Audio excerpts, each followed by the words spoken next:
어머니가 보태준 그 돈이요? 그거 뭐 얼마나 된다 그래요? 뭐 1년 모셨으면 저희도 할 만큼 했잖아요. 이제 밑지는 장사 그만하고 싶으니까 양로원이든 어디든 갈 곳 알아보시라고요.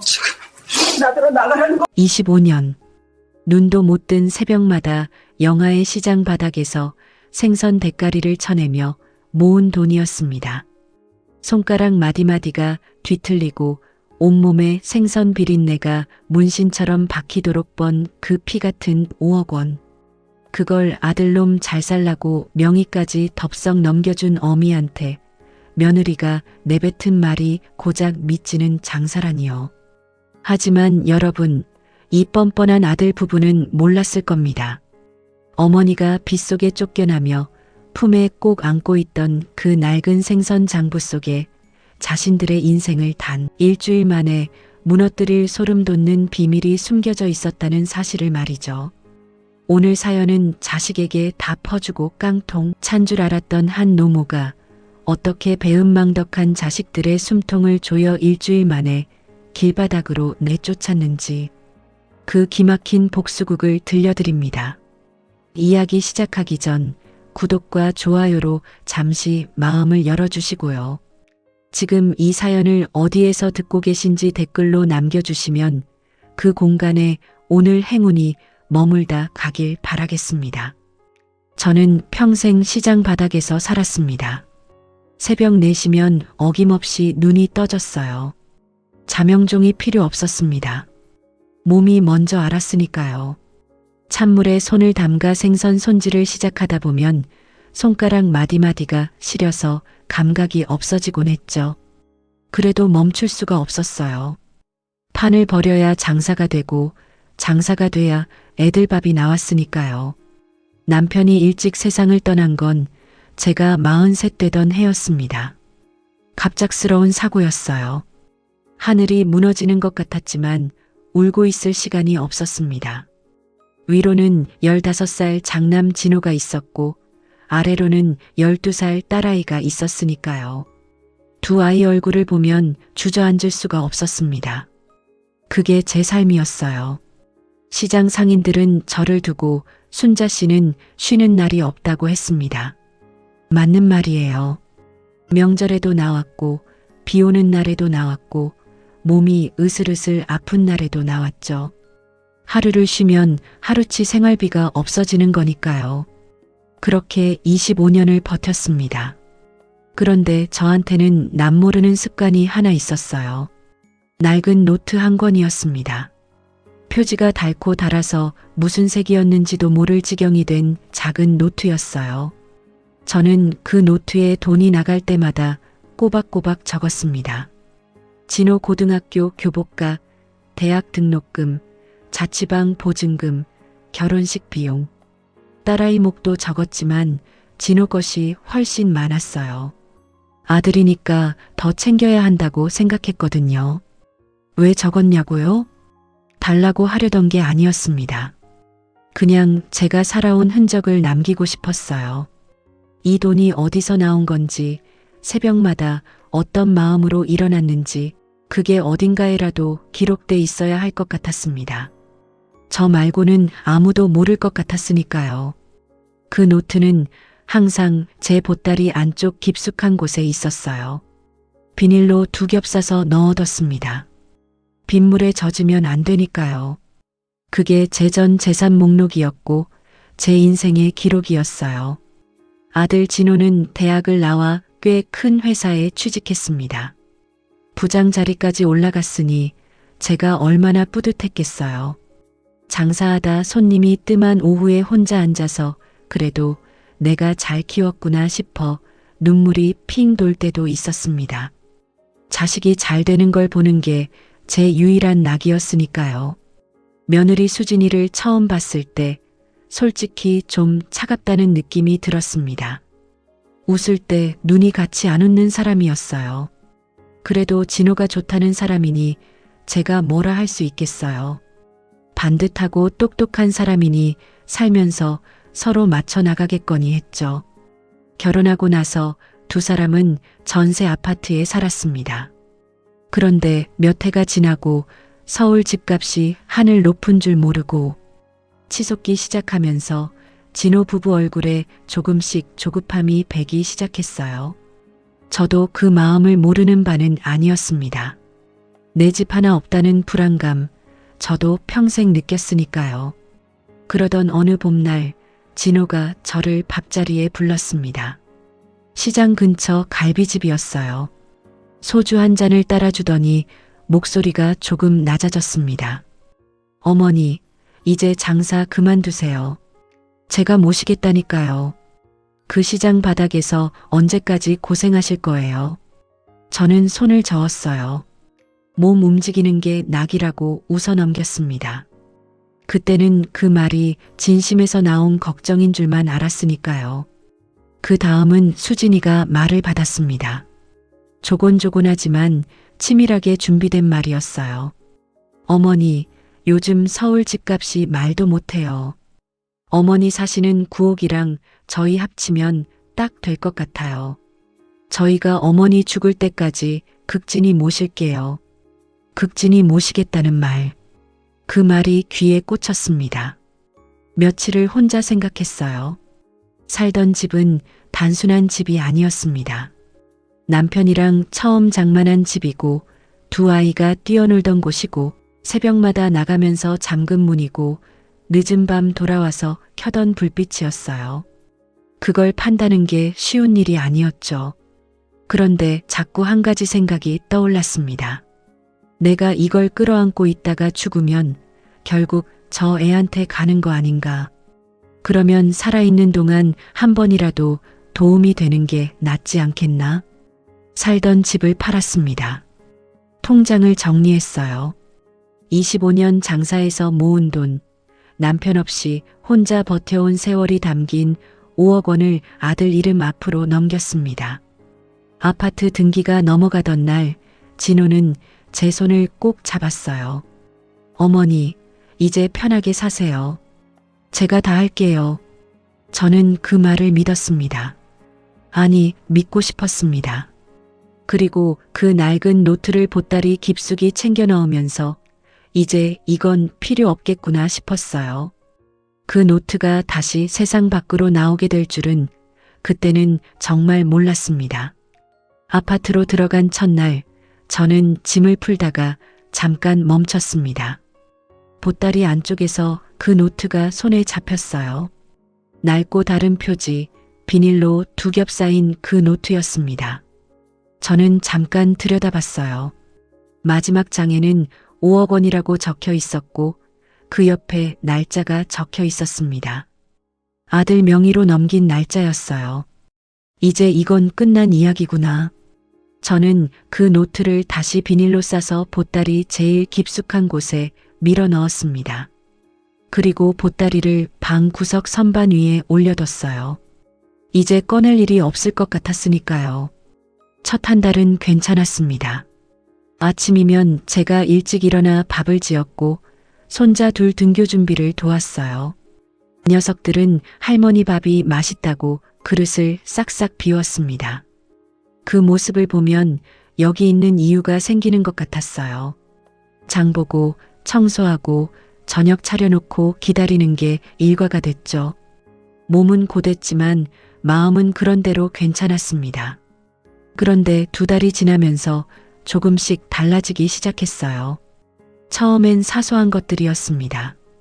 수진이가 퇴근하고 들어와서 밥상을 보더니 한마디 했어요. 어머니, 국이 너무 짜요. 맞는 말이었습니다. 제가 손맛이 좀 세긴 하죠. 다음 날부터 싱겁게 했어요. 그랬더니 이번엔 아이들이 맛없다고 했습니다. 짜면 안 되고 싱거우면 안 되고 어떻게 해야 하나 싶었지만 말은 못했어요. 그 다음엔 생선 굽는 문제였습니다. 손자 녀석이 밥을 잘 안 먹길래 좋아하는 고등어를 구워줬어요. 아이가 밥 한 그릇을 뚝딱 비우는 걸 보고 얼마나 흐뭇했는지 몰랐습니다. 그런데 수진이가 퇴근하더니 현관 들어서자마자 인상을 썼어요. 어머니, 생선 냄새가 집 전체에 배잖아요. 에어컨 필터에도 다 밴다고요. 거실에서 생선 굽지 말라고 했잖아요. 미안하다고 했습니다. 환기를 더 잘 시키겠다고 했어요. 그런데 그 다음부터 수진이는 저를 볼 때마다 말 전에 한숨을 먼저 쉬기 시작했습니다. 아주 짧은 한숨이었지만 저는 그게 들렸어요. 분명히 들렸습니다. 석 달째 되던 날 진호가 처음으로 제게 목소리를 높였어요. 엄마, 적당히 좀 해. 수진이 스트레스 받아서 잠도 못 잔대. 그리고 이번 달 생활비 좀 아꼈어. 대출 이자가 얼마인 줄 알아? 저는 순간 귀를 의심했습니다. 생활비를 아끼라고요.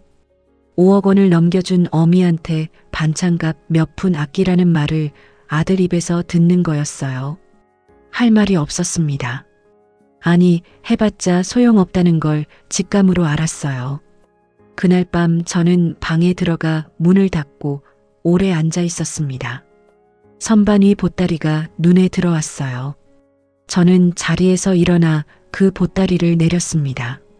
안쪽에서 노트를 꺼냈어요. 비닐을 벗기고 마지막 장을 펼쳤습니다. 5억 원, 그리고 날짜. 그 위로 페이지를 넘겼어요. 진호대학 등록금 4년치, 자취방 보증금, 취직하고 나서 직장 앞으로 이사할 때 보태준 돈, 결혼식 비용 중 제가 부담한 목, 신혼살림 장만할 때 건넨 돈, 첫째 아이 태어났을 때 산후조리원 비용, 둘째 아이 돌잔치 비용, 명절마다 봉투에 넣어준 돈, 진호가 사업 한번 해보겠다고 했을 때 몰래 쥐어준 돈, 페이지마다 빼곡했습니다. 합산하면 5억 원이 넘었어요. 아파트에 넣은 돈 빼고도 그랬습니다. 25년 동안 제가 이 아이한테 쏟아부은 게 그만큼이었어요. 저는 노트를 덮었습니다. 손이 조금 떨렸어요. 달라고 하려는 게 아니었습니다.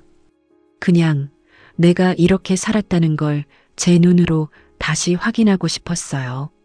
그리고 이걸 보고 있으면 이상하게 억울함이 가라앉았습니다. 내가 잘못 산 게 아니라는 걸 이 노트가 증명해 줬으니까요. 노트를 다시 비닐에 싸서 보따리 안에 넣었습니다. 그리고 생각했어요. 언젠가 이게 필요한 날이 올지도 모르겠다. 4달째부터는 수진이가 아예 대놓고 구분을 짓기 시작했어요. 냉장고에 제 칸이 따로 생겼습니다. 처음엔 정리 때문인가 싶었는데 어느 날 손자가 제 칸에서 뭘 꺼내 먹으려다 수진이한테 혼나는 걸 봤어요. 할머니 거 함부로 먹으면 안 되라고 하는데 목소리에 따뜻함이 없었습니다. 배려가 아니라 구분이었어요. 식사도 달라졌습니다. 어느 순간부터 수진이가 저희 먼저 먹을게요. 어머니는 천천히 드세요라고 하기 시작했어요. 천천히 드시라는 말이지만 실은 같이 앉기 싫다는 말이었습니다. 저는 혼자 밥을 먹는 날이 늘어갔어요. 차려놓은 밥상 앞에 혼자 앉아 숟가락을 드는데 밥이 넘어가질 않을 때가 많았습니다. 그래도 저는 버텼어요. 손자 녀석들 때문이었습니다. 녀석들은 제가 방에 있으면 노크도 없이 문을 벌컥 열고 들어왔어요. 할머니, 나왔어. 그 한마디에 서러운 것들이 싹 가셨습니다. 그게 아니었으면 진작 짐을 쌌을지도 몰라요. 2번째 해가 시작되면서 수진이의 태도는 더 노골적으로 변했습니다. 어머니, 손님 오시는데 거실에 계시면 좀 불편하거든요. 어머니, 요즘 집에 계속 계시니까 애들 공부에 방해가 돼요. 어머니, 그 드라마 볼 때 소리 좀 줄여주세요. 저 두통 있어요. 한마디 한마디가 칼날 같았습니다. 더 서러운 건 진호가 그 옆에서 아무 말도 안 한다는 거였어요. 수진이가 저한테 막말을 해도 진호는 외면했습니다. 신문을 보거나 핸드폰을 보거나 못 들은 척 자리를 피했어요. 내가 낳고 키운 자식인데, 새벽마다 일어나 25년을 뒷바라지한 자식인데, 그 자식이 이제 제 편이 아닌 거였습니다. 어느 날 밤이었어요. 저는 또 그 노트를 꺼내 들었습니다. 불을 켜고 한 장 한 장 넘겼어요. 진호 이름 위로 빼곡히 적힌 숫자들, 날짜들, 그 옆에 짧게 적힌 메모들. 진호 취직 축하, 양복가, 수진이 친정 어머니 병원비 보태달라 해서 손자 첫 생일 봉투. 읽으면 읽을수록 눈물이 날 것 같았지만 참았습니다. 이 노트를 눈물로 적시고 싶지 않았어요. 이건 제 자존심이었으니까요. 25년 시장 바닥에서 허리 한번 제대로 못 펴고 번 돈의 기록이었으니까요. 저는 노트를 덮으며 혼자 중얼거렸습니다. 때가 되면 보여주마. 세 번째 해가 되던 봄이었습니다. 그날따라 날씨가 이상했어요. 아침엔 햇볕이 났는데 오후 들어서 갑자기 하늘이 어두워지더니 굵은 빗방울이 떨어지기 시작했습니다. 저는 베란다에 나가 빨래를 걷다가 빗소리를 들으며 잠깐 멍하니 서 있었어요. 왠지 모르게 마음이 무거웠습니다. 무슨 일이 생길 것 같은 느낌, 지금 생각해보면 몸이 먼저 알았던 것 같아요. 수진이가 일찍 퇴근했습니다. 평소엔 6시가 넘어서 들어오는데 그날은 4시도 안 됐어요. 현관문이 열리는 소리에 제가 부엌에서 나왔더니 수진이가 소파에 앉아 진호한테 전화를 하고 있었습니다. 목소리가 평소보다 낮고 단호했어요. 저를 보더니 잠깐 말을 멈췄다가 다시 이어갔는데 그 눈빛이 이상했습니다. 뭔가를 이미 결정한 사람의 눈빛이었어요. 30분쯤 지나서 진호가 들어왔습니다. 둘이 안방에 들어가 문을 닫았어요. 저는 부엌에서 저녁 준비를 하면서 귀를 기울이지 않으려 했습니다. 그런데 벽이 얇았어요. 수진이 목소리가 간간히 새어나왔습니다. 이번 기회에 더 이상은 결정해야지 같은 말들이 들렸어요. 저는 손에 들고 있던 칼을 도마 위에 내려놓았습니다. 손이 조금 떨렸어요. 잠시 후 안방 문이 열렸습니다. 진호와 수진이가 나란히 거실로 나왔어요. 수진이가 먼저 입을 열었습니다. 어머니, 드릴 말씀이 있어요. 저는 손을 앞치마에 닦으며 소파 앞에 섰습니다. 앉으면 안 될 것 같았어요. 서 있어야 버틸 수 있을 것 같았습니다. 저희 이번에 애들 유학 때문에 집 줄여서 이사 가게 됐어요. 작은 곳으로 옮기면 방이 모자라서요. 당분간 친구분 집에 가 계시면 안 될까요? 당분간이라는 말이 귓속에서 이상하게 울렸습니다. 그 말이 거짓말이라는 걸 저는 직감으로 알았어요. 눈을 똑바로 안 마주치는 사람이 하는 말, 그게 진심인지 아닌지는 이 나이쯤 되면 다 보입니다. 진호야. 아들 이름을 불렀어요. 진호가 그때서야 저를 봤습니다. 그런데 그 눈빛이 낯설었어요. 미안함도 안타까움도 아니었습니다. 그냥 빨리 이 상황이 끝나길 바라는 눈빛이었어요. 엄마도 참 우리가 영영 모른 척한데요. 상황 좋아지면 다시 부를게요. 일단 짐 좀 챙기세요. 그 말을 듣는 순간 가슴 어딘가가 뚝 끊기는 느낌이 들었습니다. 소리도 없이 그냥 조용히 끊겼어요. 저는 방으로 들어갔습니다. 문을 닫고 선반 위를 봤어요. 보따리가 거기 있었습니다. 저는 천천히 그걸 내렸어요. 옷 몇 벌을 챙겼고 남편 사진이 담긴 액자를 넣었습니다. 그리고 손이 멈췄어요. 보따리 안쪽에서 그 노트가 잡혔습니다. 비닐로 두 겹 쌓인 낡은 노트였어요. 저는 그걸 꺼내 잠깐 바라봤습니다. 이걸 두고 가야 하나, 가져가야 하나. 잠깐 망설였어요. 그런데 손이 먼저 움직였습니다. 노트를 보따리 제일 안쪽에 깊숙이 집어넣었어요. 이건 두고 가지 않는다. 그게 그 순간 제가 할 수 있는 유일한 다짐이었습니다. 거실을 지나는데 수진이가 봉투를 내밀었어요. 어머니, 당분간 쓰세요. 받아보니 100만 원이었습니다. 저는 그 봉투를 한참 바라봤어요. 100만 원. 5억 원을 넘겨준 어미한테 돌아온 게 고작 100만 원이었습니다. 받았어요. 자존심이 상했지만 받았습니다. 그게 현실이었으니까요. 현관문을 나서는데 빗소리가 크게 들렸어요. 우산을 챙겨야 했는데 어디 뒀는지 기억이 안 났습니다. 다시 들어가서 찾기가 싫었어요. 그냥 나왔습니다. 빗속을 걸었어요. 보따리 하나 들고 머리에 빗물이 흘러내리는 채로 걸었습니다. 지나가던 사람들이 쳐다봤지만 신경 쓰이지 않았어요. 창피하지도 않았습니다. 그냥 아팠어요. 가슴 안쪽이 쥐어짜이듯 아팠습니다. 얼마나 걸었을까요? 시장 골목 어기까지 왔을 때 저는 처마 밑에서 발을 멈췄습니다. 비를 피하려고 선 게 아니었어요.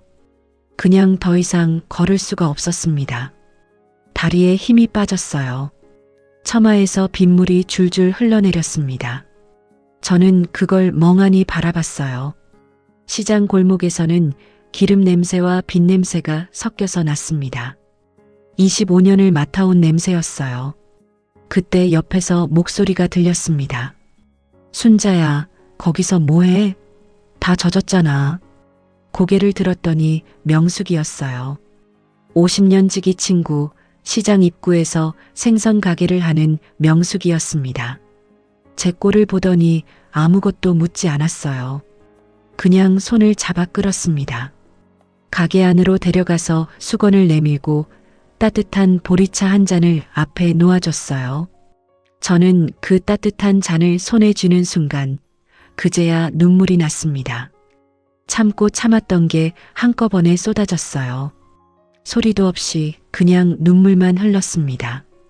명숙이는 아무 말도 안 했어요. 그냥 옆에 앉아서 제 등을 가만히 두드려줬습니다. 한참을 울었어요. 그리고 나서야 숨을 고를 수 있었습니다. 명숙이가 보리차를 한 잔 더 따라주면서 조용히 물었어요. 짐은? 저는 발치에 놓인 보따리를 내려다봤습니다. 이게 다야. 명숙이가 한참 그 보따리를 바라봤어요. 아무 말도 안 했습니다. 그냥 제 손을 꼭 잡았어요. 그 손이 따뜻했습니다. 5억 원짜리 아파트에서 3년 동안 한 번도 느껴보지 못한 온기였어요.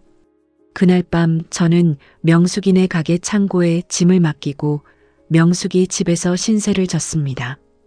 좁은 방이었지만 따뜻했어요. 눕기 전에 저는 보따리에서 그 노트를 한 번 더 꺼냈습니다. 비닐을 벗기고 표지를 손가락으로 쓸었어요. 달고 달아 색도 바랜 표지였지만 그 안에 든 내용은 하나도 닳지 않았습니다. 숫자 하나, 날짜 하나, 글자 하나 다 선명했어요. 저는 노트를 가슴께에 잠깐 안았다가 내려놓았습니다. 아직은 때가 아니야. 하지만 반드시 때가 온다. 그 생각 하나를 품고 눈을 감았어요.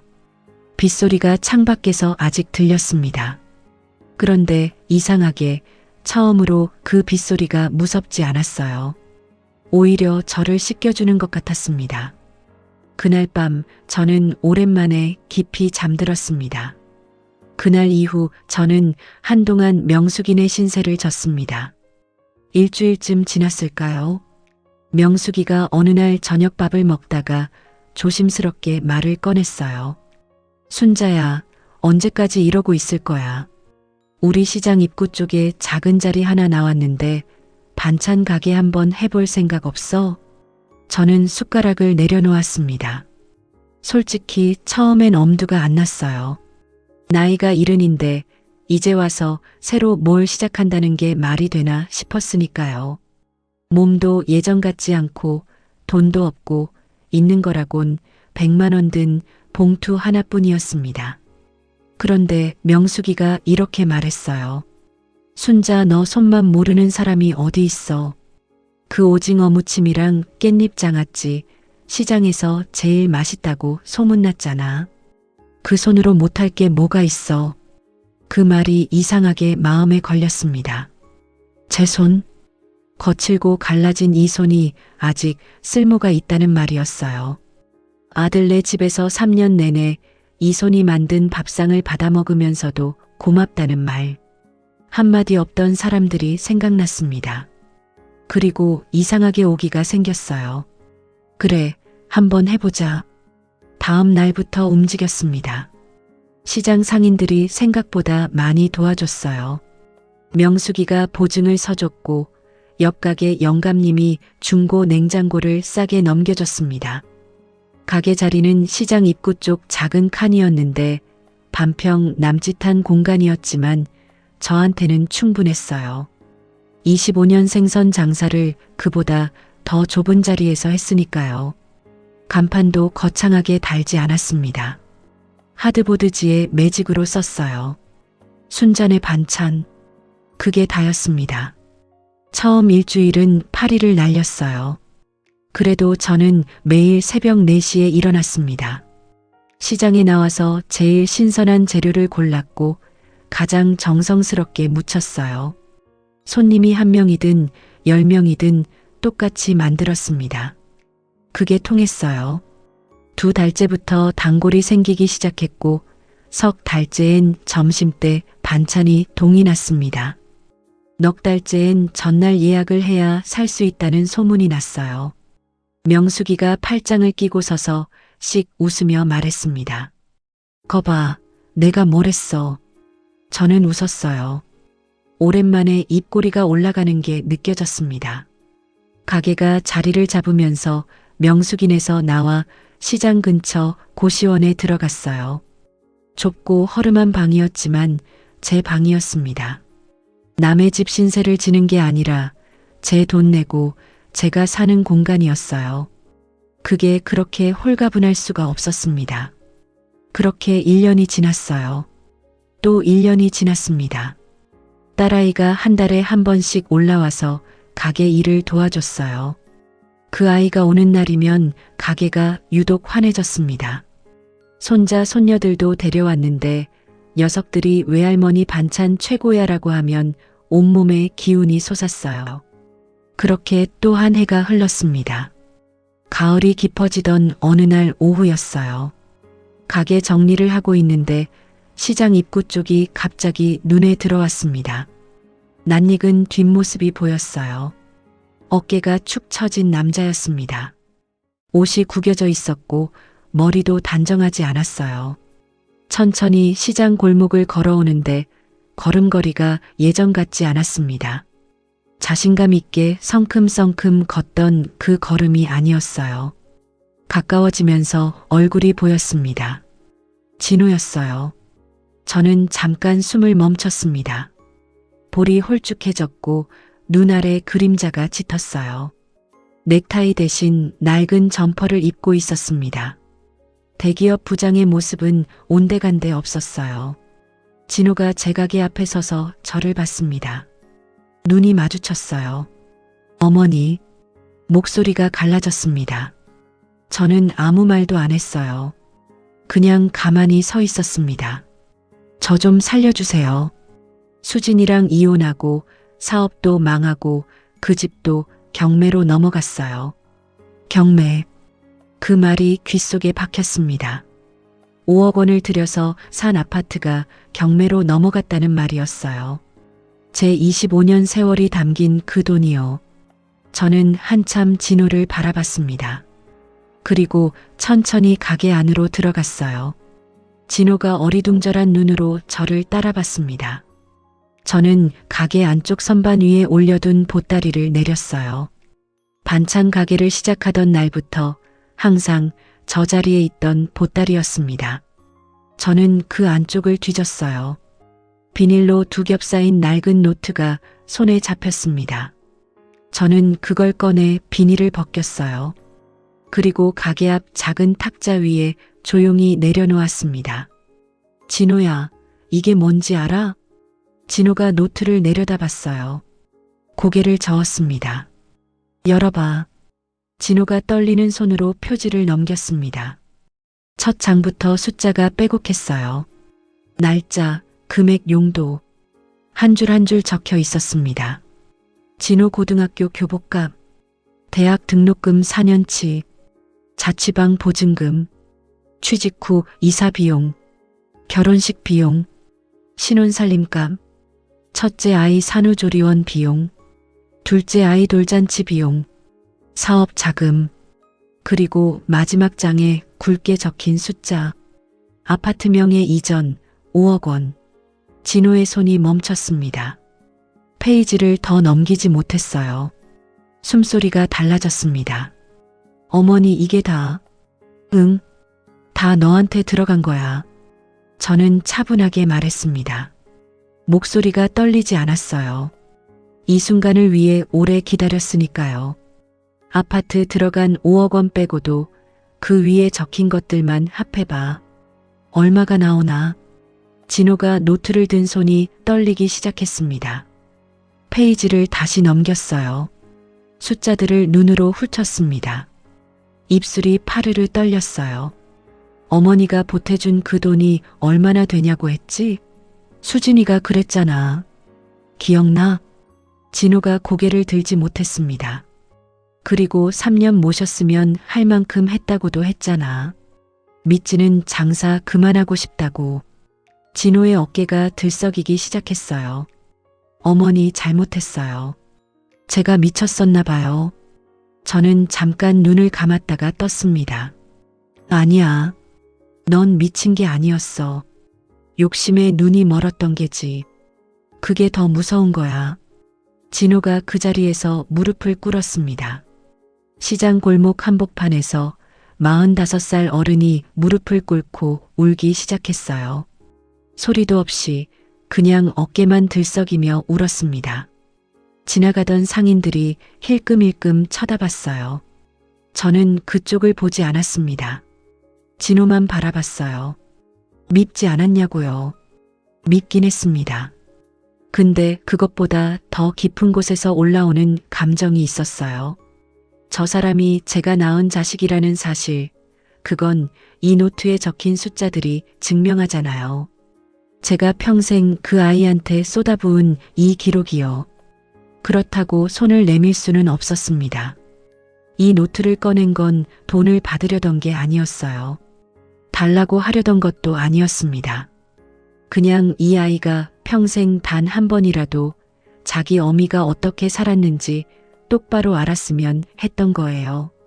눈물 흘리기 전에, 무릎 꿇기 전에 숫자로 먼저 봤으면 했던 거였습니다. 저는 노트를 다시 집어들었어요. 그리고 진호 앞에 내밀었습니다. 가져가. 진호가 고개를 들었어요. 눈이 빨갰습니다. 이걸 제가요? 응, 내가 가져가. 그리고 살면서 가끔 펼쳐봐. 내 어미가 어떻게 살았는지, 이 숫자들이 어디서 나온 건지, 그걸 기억하면서 살아. 진호가 떨리는 손으로 노트를 받았습니다. 가슴에 꼭 안았어요. 저는 몸을 돌려 가게 안쪽으로 들어갔습니다. 저기 가서 국밥 한 그릇 얻어먹고 가거라. 명숙이네 가게 보이지? 내가 말해놓을 테니까. 그게 내가 너한테 줄 수 있는 마지막 정이다. 진호가 대답을 못했습니다. 그냥 서 있었어요. 저는 더 돌아보지 않았습니다. 반찬통 뚜껑을 닫기 시작했어요. 손이 조금 떨렸지만 멈추지 않았습니다. 장사는 계속해야 했으니까요.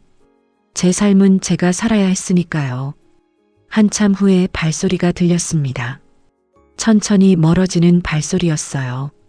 저는 그제야 눈을 한번 꾹 감았다가 떴습니다.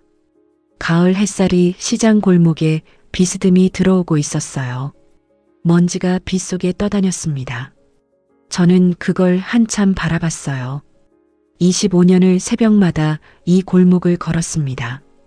그 세월이 저 노트 한 권에 담겼었고 오늘 그게 제 손을 떠났어요. 홀가분했습니다. 오히려 홀가분했어요. 진호가 다녀간 다음 날도 저는 새벽 4시에 눈이 떠졌습니다. 몸이 기억하는 거예요. 수십 년을 그 시간에 일어났으니까요. 자명종도 없이 누가 깨워주지 않아도 그 시간이 되면 눈꺼풀이 저절로 열렸습니다. 저는 잠깐 천장을 바라봤어요.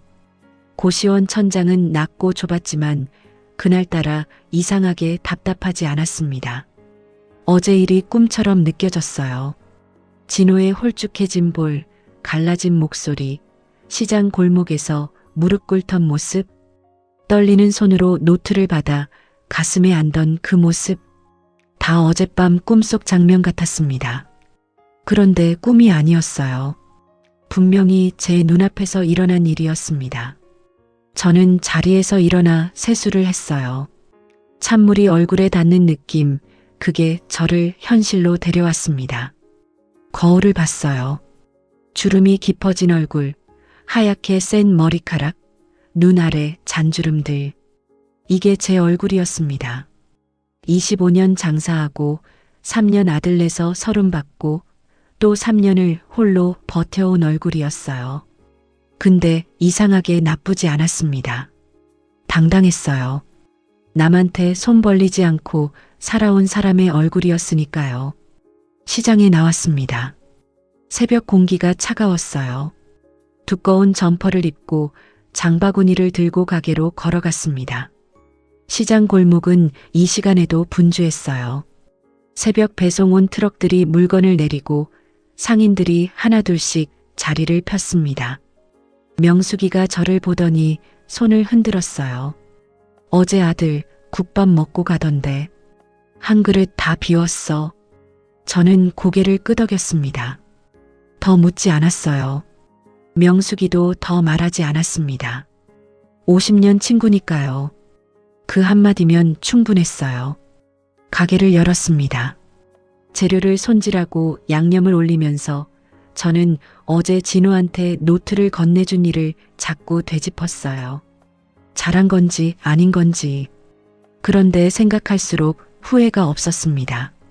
그 노트는 제가 품고 있을 게 아니었어요. 누군가 봐야 할 사람이 봐야 했고 그게 진호였습니다.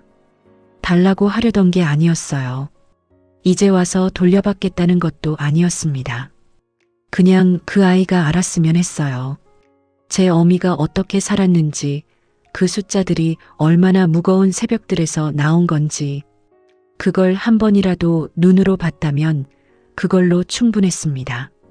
자식한테 받은 상처를 평생 품고 살면 결국 그게 저를 갉아먹는 거예요.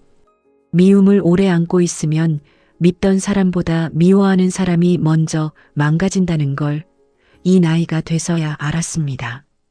그렇다고 제가 진호를 용서한 건 아니에요. 용서는 다른 문제입니다. 그 아이가 한 일은 분명히 잘못된 거였어요.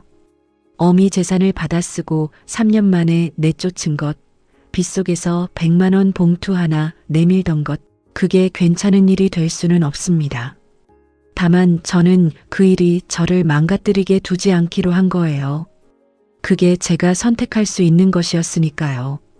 반찬들이 하나씩 완성됐습니다. 오징어 무침, 깻잎 장아찌, 멸치볶음, 우엉조림, 도라지 무침. 손때 묻은 그릇에 가지런히 담았어요. 냄새가 좋았습니다. 제 손에서 나온 것들이 이렇게 먹음직스럽게 담기는 게 아직도 흐뭇했어요. 오전 10시가 넘으면서 손님이 들기 시작했습니다. 단골 할머니가 먼저 왔어요. 73이신데 혼자 사시는 분이었습니다. 매일 오셔서 반찬 두세 가지씩 사가셨어요. 오늘도 우엉조림이랑 깻잎 장아찌를 고르셨어요. 순자씨, 나는 이 집 반찬 먹으면 왜 이렇게 마음이 편해지는지 몰라. 저는 웃으며 봉지에 담았습니다. 맛있게 드세요. 짧은 말이었지만 그 안에 제 마음이 다 담겼어요. 저는 그 할머니가 오늘 저녁 혼자 밥상을 차려 앉을 거라는 걸 알았습니다. 그 밥상 위에 제 반찬이 올라갈 거라는 것도요. 그게 저한테는 충분했어요. 누군가의 저녁을 채워줄 수 있다는 것, 그게 제가 아직 여기 있는 이유였으니까요. 오후가 됐습니다. 손님이 뜸해지는 시간이었어요. 저는 가게 앞 작은 의자에 앉아 따뜻한 보리차를 마셨습니다.